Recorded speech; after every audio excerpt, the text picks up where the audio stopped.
Okay relevant course सबसे पहले matter करता है। अगर आप कोर्स सिलेक्शन इस हिसाब से अपनी एकेडमिक के हिसाब से अगर कोर्स सेलेक्ट करोगे तो आप कभी फेल नहीं होगे लाइफ में, आप हमेशा से सक्सेस होगे।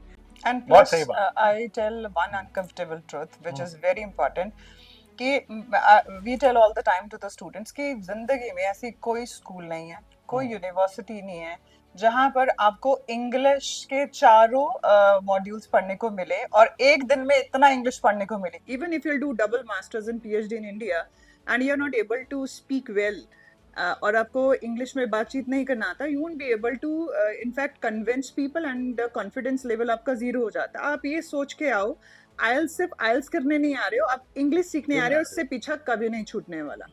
ये तो आपको सीखनी ही पड़ेगी, करनी ही पड़ेगी. आपको इतनी लंबे घंटों तक 5-5, 6-6 घंटे इंग्लिश और कोई स्कूल नहीं पढ़ाने वाला, क्योंकि स्कूल में भी 20 मिनट्स का पीरियड होता है. यूनिवर्सिटी में तो बच्चे जाते ही नहीं क्लासेस में.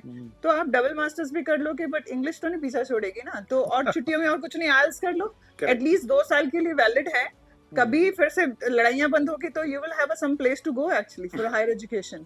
हम उसको एक लैंग्वेज सिखाते हैं, तो हम इंग्लिश जब लैंग्वेज के तरीके से करते हैं और आइल्स में लिसनिंग, रीडिंग, राइटिंग, स्पीकिंग होती है, आप 4 अलग अलग तरीके से एक लैंग्वेज सीखते हैं. आपको इंग्लिश अभी तक इसलिए नहीं आई क्योंकि आप एक सब्जेक्ट सीख रहे थे. तो जैसे आपको पंजाबी, हिंदी आ गई, the same way you will learn English also. और आपको उसमें, because IELTS is an American accent, it is an British accent also, you start understanding their language और उनके बोलने का तरीका. So it's become easy for you to get settle down in that country, plus it improves your confidence also.